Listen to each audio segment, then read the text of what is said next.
Hello, and welcome to the first episode of the YouTube American Horror Stories. I'm your host, Caleb Day,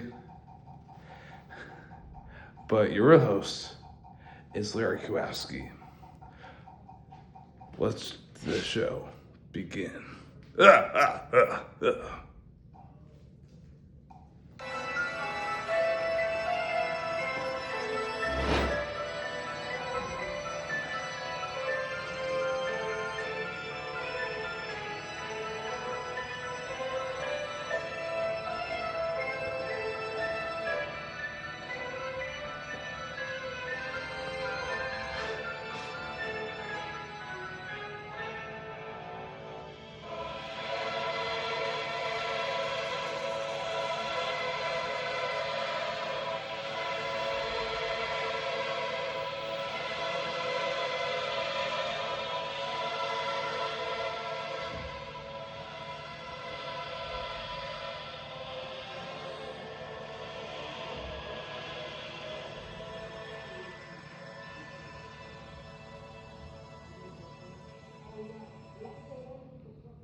My father went to say good night to his 7-year-old son, very well knowing that if he didn't, his son would have trouble sleeping. It was the nightly routine between them. He entered the dimly lit room where his son waited under his blanket. With the first glance of the father could tell there was something unusual about his son tonight. He couldn't put his finger on it. He looked the same, but had a grin that drew from ear to ear. You okay, buddy? The father asked. The son nodded, still with a grin. Before saying, Daddy checked monsters under my bed. Father chuckled a bit before getting on his knees to check one to satisfy his son. There under his bed, pale and afraid, was his son. His real son, he whispered. Daddy, there's someone on my bed.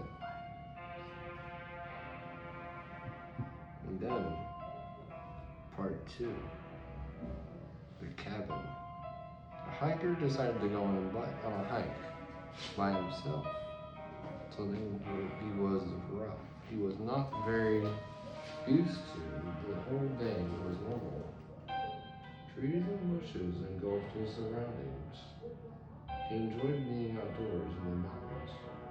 Nothing seemed strange to him. That was until he was making his way back to his car. He figured an 8-hour hike was good enough.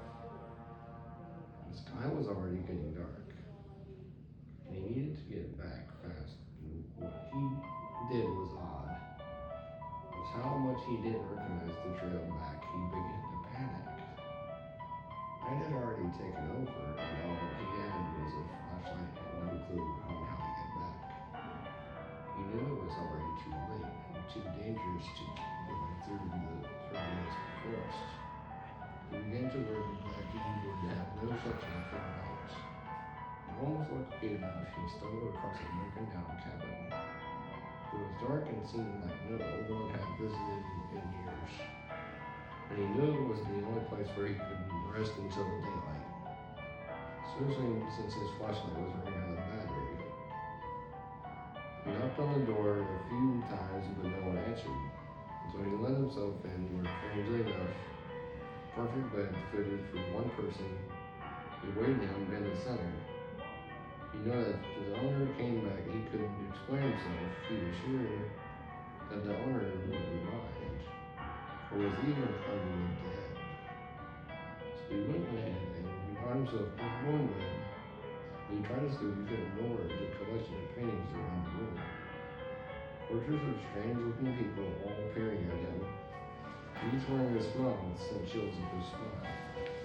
Not too long after, his exhaustion from the hike got to the best of him, and he was able to ignore the faces. The next morning, he got up early and was shocked to see that there were no paintings around the room but windows.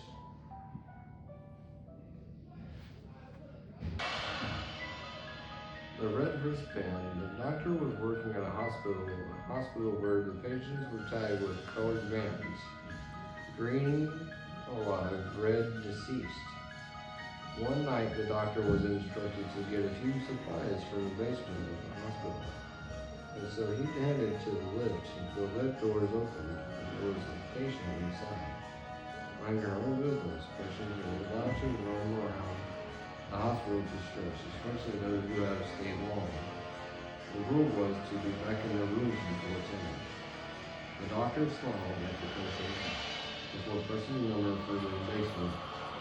He found it unusual that the woman didn't have a button already pressed. He wondered if she was heading to the basement too. The lift finally reached to the floor, where the doors opened. In the distance, a man was looking towards the elevator, and in panic, the doctor slammed the elevator button to close. He finally did, and the lift began to ascend back up, the doctor's heart pounding. Why did you do that? He was trying to use the lift, the woman stated, annoyed. Do you see his wrist? The doctor asked. It was red, and he died last night. I would know it because I did his surgery. The woman lifted her wrist. He saw red. She smiled. Like this one? White with red. The man just moved into the apartment and heads to the receptionist to get his keys. The receptionist gave him the key with a smile. What? The woman said not to disturb the door with no number on his foot. He wondered why they didn't want to ask. He was too busy with his new apartment to care about it, and finished unpacking. He began to get curious, and he questioned why the receptionist would warn him of such things. And so he stepped out of his apartment to check the door with no number. He tried the doorknob first, but it was locked. So instead he got onto his knees and peeked through the keyhole. The apartment he was looking into was empty. His eyes scanned the whole place before stopping at a woman, sitting face against the wall in the corner. He was her pale skin and long black hair before stepping back. After years in the making. Averted it away for invading someone else's privacy. He brushed it off, assuming she was someone that did not want to be disturbed. The next day, he got more curious about the woman, and eventually went back straight away, getting it onto his knees. He peeked through the keyhole and saw all red. Red, he assumed that the pale woman must have caught him. Peeking the last time, he covered the hole with something red. He left the door alone and instead went down to the receptionist to ask her questions. The receptionist sighed and asked, "You looked through the keyhole, didn't you?" So he felt obliged to tell him the story. She told him that a couple used to live in that apartment a long time ago, but the husband went crazy and killed his wife. However, this couple wasn't normal. They had pale skin, black hair, and red eyes. Cut it. So that's all for American Horror Stories. If you want part 2, let's find out what happened. Get 5. We want at least 5 likes. If you like this new video, please subscribe, turn on the notifications, and give this video a thumbs up. We appreciate you. Have a spooky night. Peace out.